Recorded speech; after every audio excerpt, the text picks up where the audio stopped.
You know, when that very successful movie Goon came out a few years ago talking about enforcers and, senior Tier 2 hockey, my old buddy Poem was getting into an argument at the local Tim Hortons saying, you never heard of the missing link. The other guy said, well, what are you talking about? And I happened to walk in, and he said, there's a guy from the Tribune. He could tell you. Jeffrey, come on over. Tell him about the missing link. I said, what do you mean, the link Gaetz? One of the better defensemen to come into the league, and unfortunately didn't stay, but he was supposed to take care of Mike Modano and all that. The other guy said, how do you know so much about him? Well, I said, he's a legend. See, a lot of people, not say made fun of his name, but I don't think missing would be the proper nickname for this guy.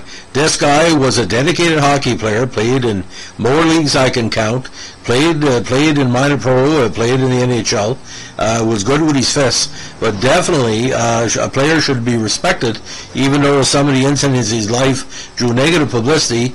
You make the NHL with any team. In his case, Minnesota, San Jose, you deserve a good podcast. So today we're going to be talking about, again, Link Gaetz. Now, Link Gaetz played in the National Hockey League with the Minnesota North Stars and the San Jose Sharks. Now, born October 2nd, 1968 in Vancouver. 6'3", 240 pounds, maybe pushing 250, 260. I'm not going to tell it to his face because a man that big, I don't want to mess with. Anyway, Gaetz was drafted in the second round, 40 overall, in the 1988 NHL entry draft by the Stars. According to then North Stars longtime GM Lou Danny, he was intended to provide on-ice protection for talented forward Mike Modano, Minnesota's number one overall pick that year. 4 months of being drafted by the North Stars, Gaetz was arrested and charged with drunk driving. After 17 games over 2 seasons with Minnesota, he was taken by the San Jose Sharks in a 91 dispersal draft to do the same thing to protect San Jose's talented players. Now, it all ties in with his early career. Now, he broke in with the Quinnell Millionaires of the PCJHL in 1986 and the Abbotsford Falcons of the BCHL.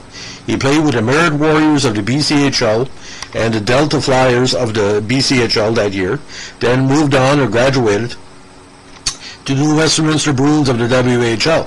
Now in 88 with Spokane, his full season, 313 minutes in penalties in the regular season, 70 in the playoffs, but as a defenseman put up 29 points in the regular season and 4 points in the playoffs.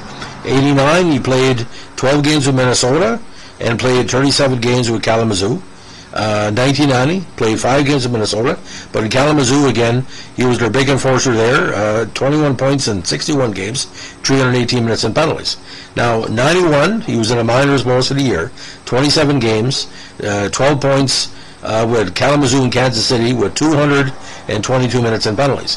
Now, when he made it up with San Jose, he played the full season with them with 12 points in 48 games, and this is where his reputation built, ladies and gentlemen, 326 minutes and penalties. Now, the North Stars situation was tough because he was arrested and charged with drunk driving 4 months after being taken by Minnesota. But on April 2nd, 1992, his life changed. At 10 a.m. That morning, Gaetz was thrown from the passenger seat of a car driven by a friend. The friend was later charged with driving under the influence, had lost control on an off-ramp at 80 miles per hour, and again Gaetz was thrown. He arrived at the Peninsula Hospital with back and facial injuries and was semi-comatose for 8 days. His mother Sonia flew down from Vancouver to hear doctors say her son might die. His brainstem had been injured and he awoke with his left side partially paralyzed and no memory of the accident. He left the hospital after 6 weeks. Now, over the next 2 months, he worked with therapists to regain movement and speech, and he confounded doctors by returning to the ice late that summer, skating twice daily. Several months after he was released from hospital in a controversial incident, he was arrested for driving under the influence of alcohol. On September 10, 93, Sharks GM Dean Lombardi traded the 23-year-old defenseman to the Oilers for a minimal 10th round draft pick in a 94 NHL entry draft. From there, Gaetz never played another game in the NHL and found himself playing in a wide variety of cities and leagues all over Canada and the United States. The Sharks used a 10th round pick to draft Tony Pizza, who never played a professional game. Now, Gaetz played only 65 NHL games spread over 3 seasons, but he accumulated again 412 penalty minutes while playing for the Stars and the Sharks. Now, Gaetz' minor league odyssey needs a whole dictionary. He played on numerous teams in numerous minor pro leagues, like C-level or B-level, and some in New Brunswick as well, which is kind of a B-level thing. Now across North America over a period of 15 years, including time with the North American League, which folded after 2 games in the fall of 95, the CHL, the Sunshine Hockey League, the West Coast Hockey League, the American Hockey League, the East Coast Hockey League, the International Hockey League, the Colonial Hockey League, Quebec Senior Pro Hockey League, renamed Ligue Nord-Américaine de Hockey during its final season, followed by a few games in the semi-pro, North New Brunswick or New Brunswick Senior AAA Hockey League, and the Canadian Elite Hockey League. He also spent time in 94 with Roller Hockey International, playing for the Sacramento River Rats, where he had 4 points and 46 minutes of penalties. Now, allegedly, he was kicked off the team for beating up on the trainer in Gaetz' own recollection. I wasn't there to see it. Now, in probably one of the most interesting incidents in hockey history, while he was playing with the Thetford Mines Pro Lab of the Ligue Nord-Américaine de Hockey on March 13, 2005, in a game against the Dragons of Verdun, Gaetz did not take a shift during the first or second periods. During the second intermission, Gaetz changed out of his jersey and skates and went out to the concession stand to buy a hamburger and promptly ate it. Good food in Thetford Mines, I should know. My relatives up there. Thetford Mines Pro Lab considered disrespectful to the players and suspended Gaetz for the remainder of the season. The incident later earned Gaetz the reputation as one of the quirkiest athletes in pro sports in Canada. I don't think so, because maybe he was hungry. He's a big man. And like I said, Thetford Mines canteens are great. If you're ever in Thetford Mines, check out the rink. Good food. A month later, 5 Pro Lab players were brutally beaten in a one-sided playoff brawl against the Sorel Tracy Mission. Video of the brawl quickly went viral. Gaetz was no longer with the team, and the remaining Pro Lab enforcers were injured, leaving the remaining players vulnerable to the Mission enforcers. And as we like to say, when I'm not here, people getting beaten up. Now, Gaetz also was one of 3 former NHL players to take part in the Battle of the Hockey Enforcers, a made-for-TV event held in July 2005, which featured enforcers from various minor leagues fighting on ice and full equipment, as if they were in a game-time matchup. Gaetz' opening matchup was against Sherbrooke St. Francois forward Steve Reed. Gaetz went down twice in the opening round and did not participate past the opening night fight due to concussion-like symptoms.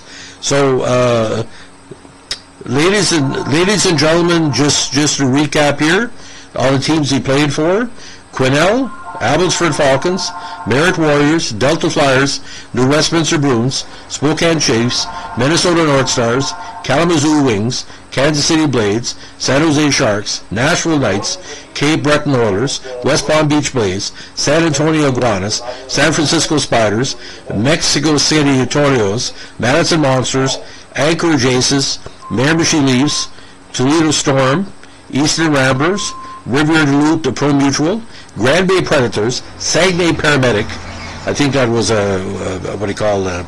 EMT group, Riviera Duluth, Pro Mutual, a second version, Torriga Vicon, St.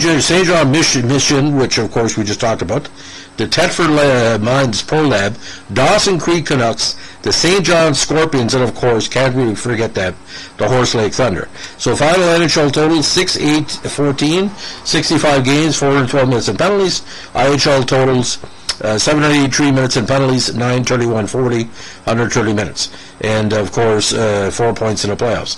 Now, Link Gaetz, to me, is just one of the many enforcers that were prominent from the late 1980s through the mid-2000s. I don't think Link Gaetz was as bad a player as a lot of people said.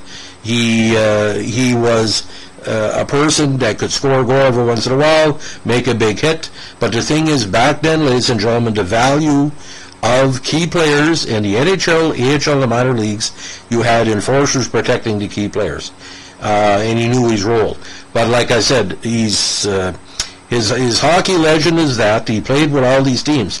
If all these teams didn't want him to play, because he would draw the fans. He was popular with the fans. He was popular with hockey card collectors. He was a handsome man. He's a survivor, and he has my respect. Anybody can play with literally 36 teams, technically, I don't know if that's all the teams. That's the only ones I can find on the register. Anyway, I'm not going to make fun of Link Gaetz because he wasn't the only enforcer in the NHL. He wasn't the worst. He wasn't the best. He was just Link Gaetz, and Modano could have used him in certain situations because when Modano get whacked in the corner, there was no Link Gaetz to protect him, and Modano's numbers kind of suffered for the first 3 seasons because we've been picked on. You probably said to your corner, "Where's your Link now?" or something like that. So, ladies and gentlemen, that's our latest podcast on some of the vintage enforcers of NHL history. If you like what we're doing, give us a like, comment, subscribe, and don't forget, keep your stick in the ice. Bye.